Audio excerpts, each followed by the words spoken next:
Starmer is a wrong 'un. That's the blind leading the blind. There was an obsession with giving this job to Peter Mandelson. Are you telling me that the team at Number 10 don't occasionally glance a newspaper headline? I smell a rat. Starmer is done. It's when, not if. Keir Sleazy Starmer. There's more sleaze from the last 18 months of Labour than there was in the final 18 months of the Tories. I'm not buying it, the guy's lying. These two grifters, they have caused huge damage. I think she detests the institution. When William gets that crown, Meghan and Harry, their finances at that point will likely be in the toilet. Hello and welcome to the Daily Espresso. I'm JJ and it's Joby, and this is Marky Mark Dolan. You know what? I love Marky Mark. Go for it. People in the comments are now all calling you Marky Mark. Well, it is my nickname. I think I'm cooler than that 90s rapper. It's obvious. I'm very lucky. I can carry a tune and I'm very good at improvising rhymes. And as you know, I was a gangster for about 10 years. So I'm well suited to that hip hop space. Let's talk about Starmer and Peter Mandelson, because by the time this episode comes out, Starmer will have given his statement to MPs in the House of Commons about what he did or didn't know about Mandelson. And I'll be honest, Mark, I'm very confused now. I'm super confused. I was on your breakfast show, weekend just gone. Yeah. Talk TV Breakfast with Marky Mark Dolan. And we spoke about this a bit, but I'm now super confused since then, because what I've read, and I hadn't read this at the time when I came on your breakfast show, is that Sir Ollie Robbins, who was the head of the Foreign Office at the time, who did the vetting for Mandelson. Correct. He is saying that he couldn't tell ministers that Mandelson had failed the vetting. Correct. Then what's the point in the vetting then? Well, here's how it works, and it's very, very complicated. But overall, I smell a rat. Uh-huh. Starmer is a terrible prime minister. We know that. He's a wretchedly useless politician. He's got no nous at all for that. But he's a smart lawyer. And I believe that simply what's happened is that there was an obsession with giving this job to Peter Mandelson so that he could then smooth the way for the special relationship. It's like, get Mandy in. That's his nickname, Peter Mandelson. They call him Mandy, or the Prince of Darkness, which, by the way, that should have come up in vetting. This guy that we're investigating, his nickname is the Prince of Darkness. They're calling him the devil incarnate. Is that a concern? I don't think so. Let's take lunch. Pret a manger? Nah, keep it simple. Let's go, Greg's. So what I think is very curious about this whole situation is that at the top of it, you had a chief of staff in McSweeney, which is an overtly political role, and a prime minister in Starmer who wanted Mandelson in at all costs. And I think what's happened is they've created a legal framework that protects the prime minister. There is no paper trail. Okay. There is no bloody dagger. There is no smoking gun, which is why Starmer, as usual, will wriggle out of this. Of course, it doesn't matter, because even if he does sort of lawyer his way through this, the public don't believe a word this guy says. Of course. Let's not forget that whilst we're debating Mandelson and the Foreign Office and the UK ambassador to America, Rome burns. Unemployment is now 2 million. Growth is at zero. Inflation is approaching 4%.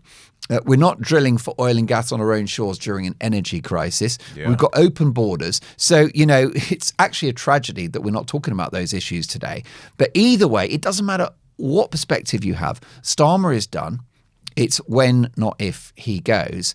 And when it comes to Ollie Robbins and whether he broke the rules or not, he's not a public figure. Yeah. It's not a public role. He doesn't seek accountability from the electorate. He's there to process the will of the elected government. So why would this lifelong pen pusher, who's a stickler for the rules, because that's what you are if you're a top civil servant, you don't reach the zenith of your career unless you are incredibly fastidious in the paperwork and the procedure. They live for the procedure. JJ, they love a spreadsheet. Right? Flipping nerds. They are the biggest nerds ever. They are just caught up. The admin gets them all excited. So are you telling me that he's decided suddenly to become, just this complete renegade figure who throws caution to the wind in order for Mandelson to get this job? Why? What is his incentive? So it's quite clear to me that what's happened is that the message for Number 10 is you've got to get this appointment across the line at all costs and do what you need to do. And I feel sorry for this guy, Sir Ollie Robbins. The other issue you've got, JJ, is we didn't need this vetting You could have vetted Mandelson when he left the cabinet on 2 separate occasions in disgrace. The only MP to have been fired twice from cabinet, aside from Suella Braverman, also fired twice. That's it. A distinguished club. Well, it is. It's a special rare club. You didn't need vetting when Mandelson's own lobbying firm, Global Counsel, had a contract, a very, very lucrative contract with a Chinese company linked to the Communist Party. Not ideal. Or what about Russia? I mean, that's why this is so serious, because it's got national security implications. Yeah. The UK ambassador to America will have access to confidential material. So he joined the board of Sistema in 2013. Right? This is a massive company. Majority shareholder, Sistema, right? Majority shareholder in RTI Systems, Russian defense contractor making drones and radar systems. Now, this was in 2013. Yeah. In 2014, you'll remember that Russia invaded the Crimea. At that point, Mandelson was told, you need to divest your interest in this company, which is making drones, Russian drones. He stayed there until 2020 on the board, receiving a salary of £200,000 plus Kirks. Grief. So this is all in the public domain. Stinks. We also have in the public domain an article by your friend of mine, David Maddox, formerly of this parish, former political editor of the Express Online, who published in his newspaper, The Eye, which is where he is now, The Independent, I should say, in September of last year, that Mandelson had failed security vetting. It's in the papers. And you're telling me that the Prime Minister isn't aware of a story that's in the newspaper? Are you telling me that the team at Number 10 don't occasionally glance a newspaper headline? For some of them, that's their job. Yeah. Isn't it? You've got the press team will be scouring every syllable of every article in every newspaper because they want to know how they're being reported. Are you telling me that doesn't get back to the boss? And what about David Maddox, who even messaged Number 10 via WhatsApp? He shared the screenshot of that conversation on X, and still Starmer pleads ignorance. I'm not buying it. The guy's lying. So what happens now? Because we've called for Starmer to be sacked before. This ain't the first scandal he's been involved with. I don't think he's going to resign. Nope. He's impervious to shame. The guy has, I think, an intellectual and emotional blind spot. He was described in the Sunday Times a few weeks ago, and I remember quoting it to you on the show, by insiders saying this is a guy that's the least curious person they've ever met in their lives. Very strange for a lawyer to not be curious. By his very nature, he should be the most curious person in government. Most definitely. And let's not forget that even as Director of Public Prosecutions, which makes him the top lawyer in the country, that certain things apparently didn't cross his desk, such as the Jimmy Savile scandal. Well, this is, for those overseas, we can tell them, one of the worst paedophiles in the history of this country, who was a famous TV presenter. That case was looked at by his department. He was the boss at the time. He said, oh, it didn't cross my desk. So there's a history to this. Is it willful ignorance? I don't know. But either way, he's going to have a torrid week because he's facing a House of Commons Select Committee. The big event then is tomorrow when this guy that's been fired, Ollie Robbins, gives evidence. And he has got no reason to protect the Prime Minister at this stage. He's a civilian. He's received a 6-figure payout. He may well sue the government for wrongful dismissal because he may be able to prove that he wasn't allowed to tell the Prime Minister that Mandelson had failed vetting. But as you say, regardless of the vetting, there were a plethora of red flags that Starmer should have been aware of just by the fact that he's got a computer and the internet at his fingertips. Correct. He knew Mandelson was the Prince of Darkness. He knew he was friends with a convicted nonce in Jeffrey Epstein. It's a good point. He knew he'd been fired previously twice. He also had advisors around him saying, not sure this is the right guy for the job.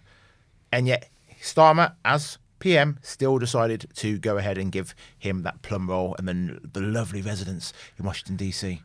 If Starmer was a decent man with humility, he would resign most likely on Thursday after Prime Minister's questions. There's also the small matter of the ministerial code that if we're to believe Starmer, which I can't, but if we were to, then it was Tuesday night that he first discovered that Mandelson failed vetting. Well, you are obliged to tell the House of Commons at the earliest opportunity. And the reason why you have to do that under the ministerial code is that he'd previously said in the House of Commons that the vetting was complete and had been successfully passed. So if you've said something that's wrong to Parliament, well, first of all, most ministers would go. It is actually an offence for which you must resign. Amber Rudd was the Home Secretary when there was some issue around deportations and the Windrush scandal. Wasn't her fault. She was given wrong information by her civil servants. She fell on her sword. So he should have really resigned for misleading Parliament. But the other big one is that not only did he not make an instant statement, I mean, he could have gone Trump style and done a post on X on Tuesday night. Just saying, folks, this has come to my attention. You need to know straight away. We could have respected that. He then goes to the House of Commons on Wednesday for Prime Minister's questions, which is a breach of the Trades Description Act because he never answers the question. And it's not only my opinion, it's the opinion of Speaker Hoyle, who admonished him and said, Prime Minister, this is Prime Minister's questions, not Leader of the Opposition questions. You have to answer the question. At which point Starmer, after that session, goes over to the Speaker's chair, yells at him and bashes his fist on the green bench, at which point you kind of realise the guy's unravelling. I think that Starmer is having a mental and physical breakdown. I think that this is a dark crisis. I think he's in a dark place. Starmer is a wrong-un. And that is why he's the worst person to be looking at the vetting of someone like Mandelson. That's the blind leading the blind. Right, and I think that it's a huge crisis. If he was a good man, he would do the right thing. I don't think he will. The other issue you got is the politics of this, which is that those folk on the backbenches behind him, who have marginal Labour seats, they know they won't win the next election, so they don't want a snap election. They want to hang on for as long as possible. The May elections are coming. It's going to be a disaster. So any leadership hopeful, such as Angela Rayner, she's not going to want to take the rap for the route in May. Neither would Andy Burnham, if there's a way to somehow, get him into the House of Lords or back into the Commons eventually. Neither will Ed Miliband. So I think the party will take the view, let Starmer take the hit. He's like a failing Premier League manager.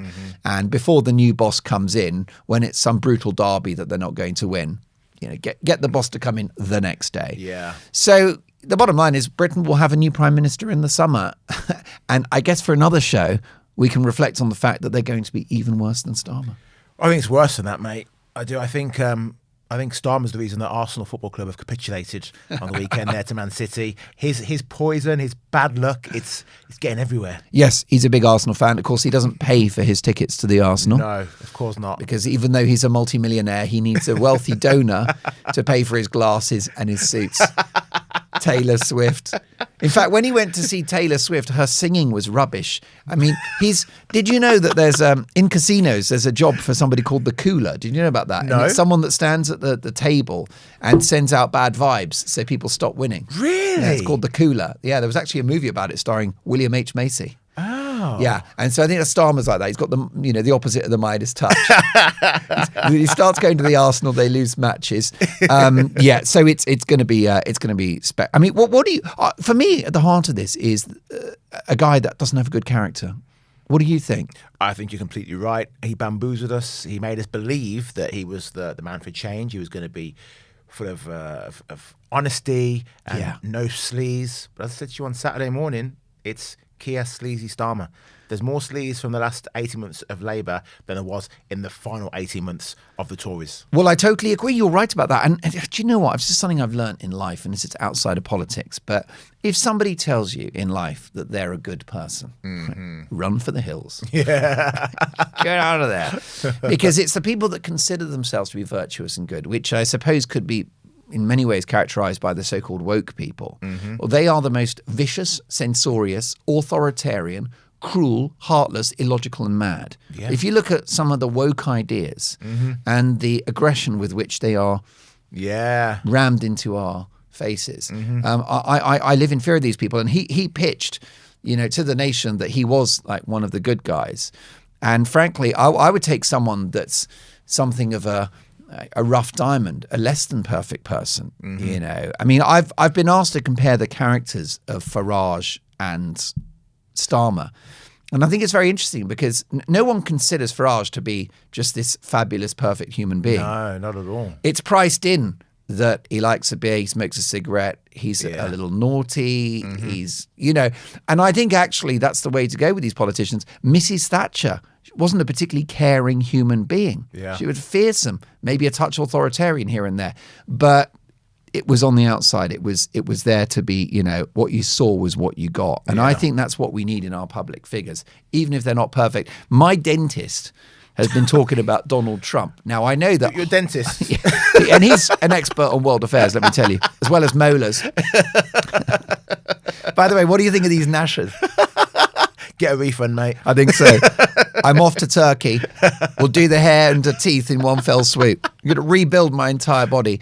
And also, I quite like Mrs. Dolan suggested a bum lift whilst I'm in Turkey. Oh, okay. A BBL, Brazilian bum Yeah. lift. The only thing they'll have to do is find a bum first.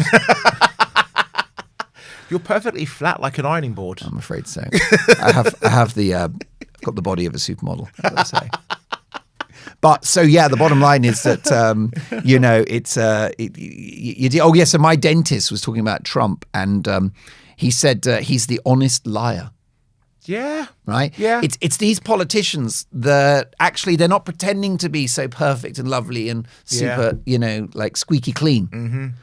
But I think I'm more fearful of those who present themselves. He cut an almost religious sort of figure, like a moral religious figure, Starmer, didn't he? Yeah. And also, briefly, I do think he's devious because do you remember the big global health crisis we had in 2020 when we all stayed home for a few years?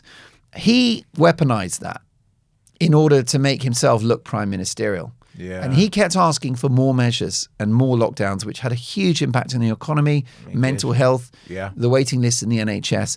And I think he cynically exploited that horrible crisis for political gain and to look like a prime minister. And that's when I really parted company with him to see. And he's doing the same with the EU, by the way. Yeah. Talking about, building a trade relationship with the EU. It ain't. It is a surrender. And it's the reversal of Brexit by the back door. I just think that's what he's like. Fair. Well, if you're enjoying what you're seeing so far, do please like, share, subscribe, and hit the hype button. And also, Mark, a massive hello to our global freaking fan base.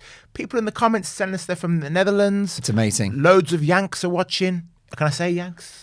Yeah, Yanks is okay. Of course you can. The Americans can laugh at themselves. I know we've got Canada, South Africa, Australia, New Zealand. Yeah. It's massive. Yeah, we're global, baby. And we really appreciate the kind comments. It means a lot. We do. Keep on commenting. I don't think we deserve it because actually we're terrible people. Oh, yeah, we're terrible. Oh, you just said about saying you're a good person. OMG. Yeah, we're horrible people. We're super horrible. Well, I'll give you an example. Full disclosure, I was in a cafe the other day and and I said I'm taking away and then I ate in the cafe. That's the kind of scumbag I am. The real bad boy of TV. Well, let's move on. That's why I'll never be UK ambassador to the United States. Because I had a sandwich at Pret inside. I have occasionally gone into Pret when I've been short of seasoning for my food, and I've just taken some of the salt and pepper sachets without buying anything from Pret. Don't tell them. That's your career at the Express over. Oh, God. Mea culpa. I'll hold a press conference later. Meghan Markle. She's been snubbed by the Irwin family. Is this true? It is, and it's a further nail in the coffin of the Sussex's brand. It's been a predominant theme of our conversations in recent weeks that established stars, Hollywood, big celebrities, big politicians, they've disowned the Sussexes. They are, to paraphrase myself from earlier, running for the hills. They want nothing to do with Harry and Meghan. And this time we're talking about this very special guy, Robert Irwin. The son of Steve. Son of Steve Irwin. Now, Steve Irwin, famous Australian conservationist, expert in the animal kingdom, of course, dealing with those crocodiles, because he would be just... Yeah, what would he do? Sat on top of them. Sit on crocodiles. Come here, mate. Here, look at this one. It's massive. He treated them like they were a pet chihuahua or something. They were more afraid of him than he was of them. He's a complete legend and a very, very special human being. And it's a tragedy that he passed so young. And his amazing son, Robert, has taken over the legacy, really. But the problem you've got is that Meghan and Harry were hoping for a bit of a photo op with this guy, publicity stunt, which of course that was the theme of the whole trip. Because also they needed a celebrity because none of the big names in Australia were on board. So they're thinking, well, let's tick that box of an Irwin, right? Yeah. It's one of the the really famous sort of families in Australia. Yeah. Anyway, he's like, thanks, but no thanks.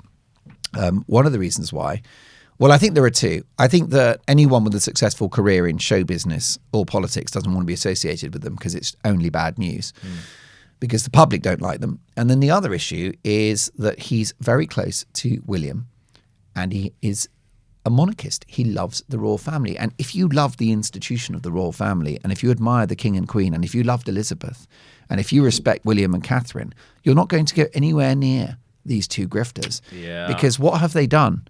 They have caused huge damage to the royal family. So you cannot square that. You cannot be close to the Sussexes if you like the royals, because the Sussexes, particularly Meghan, I think, it's my view that, yes, she was focused on getting Harry out of the royal family and she wanted to leave England. I don't think she was ever serious about being a princess. I think it was planned from day one, a view borne out by Tom Bower in his new book, Betrayal, that she engineered that. And actually it was the suspicion of the Queen at the time. We know that from Lady Elizabeth Anson, her cousin and closest confidant, that Meghan may not have married for love. Well, of course, the Queen and Anson were right about that. But it goes further than that, because I don't think it's enough for Meghan to have hoodwinked Harry, turned him against his family in the country and got into America. That's not enough. I think she detests the institution. She hates its existence. She's terrified about William and Catherine acceding to the throne, because that will upstage them to a huge extent, because she considers, Meghan, in fact, the Sussexes consider themselves to be rivals of the Waleses. Well, when the Waleses become king and queen, good luck calling yourself a rival. Because I think what's happened then, when William gets that crown and Catherine is queen, that is beyond the stratosphere of status globally. At which point Meghan, and Harry, their finances at that point will likely be in the toilet. And they'll be on, you know what they'll be doing? They'll be on the street corner selling lemonade for $1 a cup. It's lemonade with flowers sprinkled. Yes, and then you get a glass of lemonade and I'll tell you about my terrible life.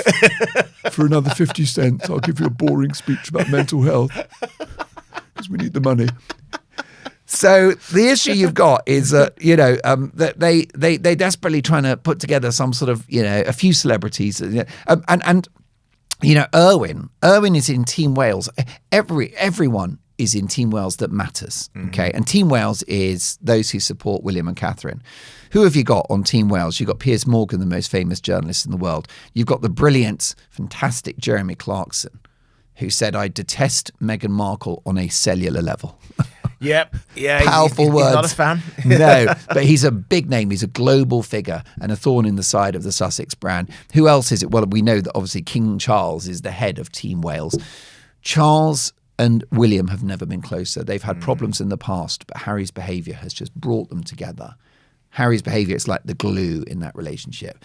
There are so many people in Team Wales. So, yeah, I mean, with that Australian trip, I mean, there was one particular occasion where they're on the beach and there was a lady sunbathing and she wouldn't get off her towel or get out of the way when the Sussexes were passing, which just tells you there's like a film crew. And she's like, excuse me, I'm topping up the tan. And I had Alexandra Marshall on my show, who's a brilliant Australian journalist at The Spectator. Yeah. And she said that the biggest problem with that trip to Australia, not just, public anger about having to pay for some of the security, not just Harry digging out his father saying that, hopefully my parenting will be an upgrade on what I had. Not just Meghan's not sold out cash grab at a hotel. One of the big ones, and of course calling herself the most trolled person in the world when she's the troll. But all of that is one. But Alexandra Marshall tells me, and she's there in Australia, she said, yes, the press reported on the couple, but the public were not interested, didn't know they were there, completely ignored them. And you realise that for the Sussexes, to be ignored is the ultimate punishment. Yeah. That is their kryptonite. No people queuing up. Wait, 2018 was massive. They were lining the streets. Yeah. They lined the streets for the King and Queen a couple of years ago. Harry and Meghan got no public turnout in Australia. It's not good, man. That's not good. It wasn't mission accomplished.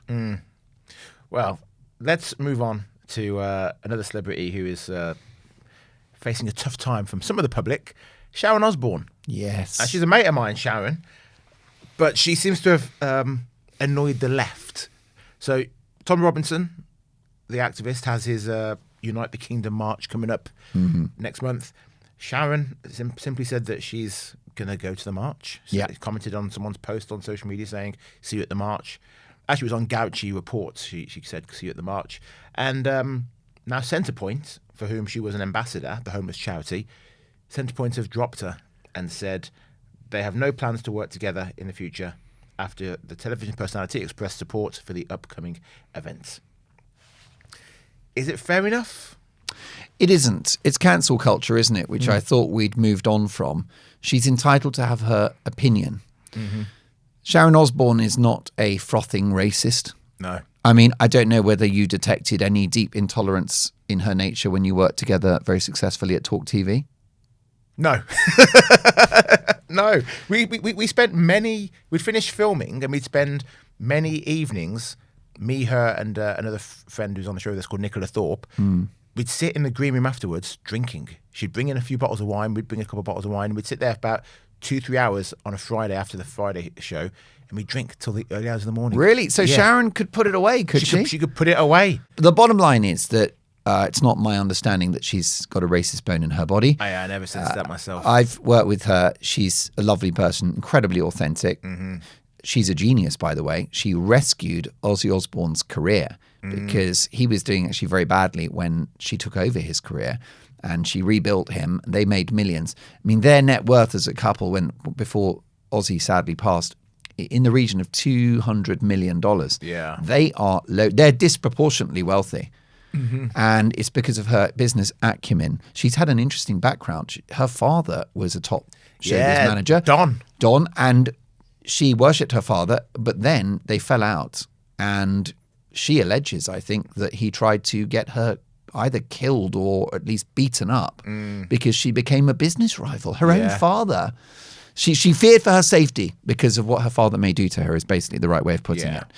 And so imagine what she's been through, and then also putting up with Ozzy all those years with the booze, the drugs, the other women. She gives him a stable family life. She was very, very loyal to him.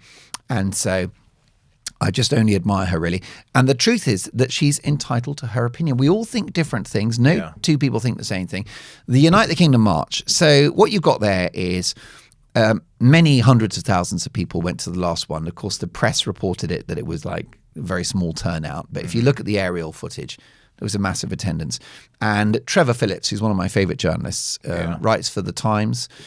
He's a man of color. The reason why that's relevant is he went down there and he said, well, first of all, it was a multi-ethnic gathering. Yeah. And he said there were people of color there. There were Asian people, black people. And then he said that a lot of these people are the kind of folks that you'd see in the pub queuing for a pint or at a cricket match. And I think the issue you got, Tommy Robinson is a divisive and controversial figure. I don't have a strong view. I would have to excavate his history. What I will say, I like to look at folk in 360 dimensions. He called out the grooming gangs a decade ago. So anyone that does that deserves credit for that, notwithstanding the other baggage they may have. I don't care. What I care about is the country, and I think that's where Sharon is going. So I think there's a couple of factors. Sharon is Jewish. Comes from a Jewish family. And I think that's a factor because she's not just Jewish, she has connections to Birmingham because of Ozzy, as you know. And Birmingham, there's two aspects to Birmingham, which is a beautiful city and it's an incredible, England's second city, right? But it's a place that has struggled with integration. And the sheer scale of immigration that the country has seen in the last couple of decades have played out in places like Coventry, Leicester and Birmingham, which are not the best advert for the multicultural experiment. You see, I think a multi-ethnic society is a wonderful thing, but the multicultural experiment is an issue because it seems that people have come to the country with no expectation of integration, which is very different to the sort of immigration we saw in the 60s, 70s and 80s. So I think that's what's motivated her. And then also going back to the Jewish connection, we saw, didn't we, Aston Villa, which is one of the top Birmingham teams, stopped Israeli fans from coming.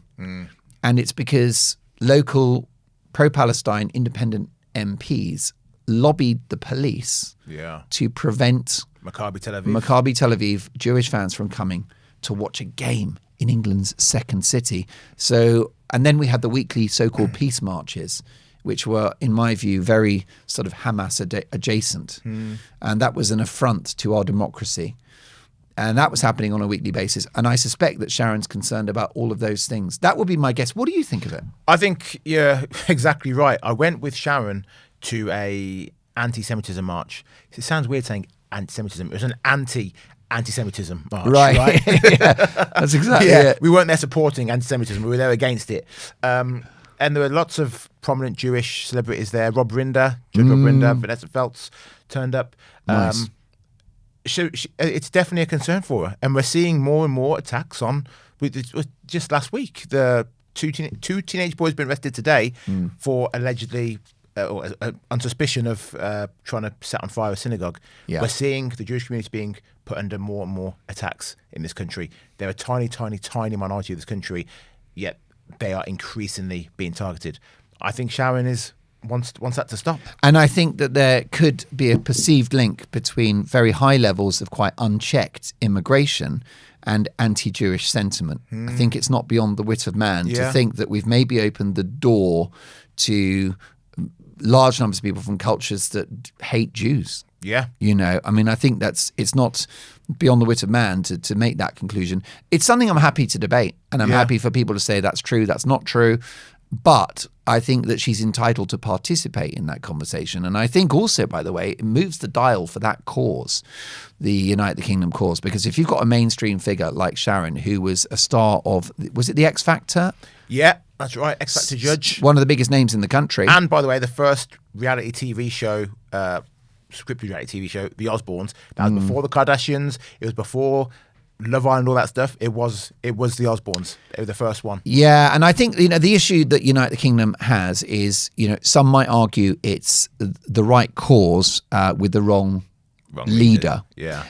Because of the controversy that surrounds Tommy Robinson, but the landing point, I think, for the country, and I think what's going to happen here with Sharon coming into this, there's going to be more protests, and I think also we'll see a big change at the election based upon which party gets in.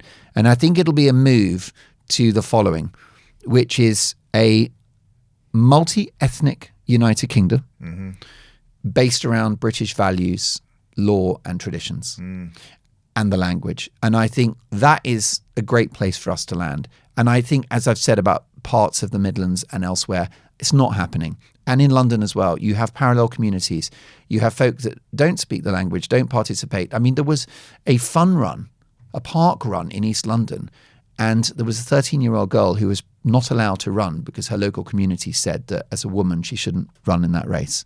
Wow. And that's in our capital city of London. That was a very religious Muslim community.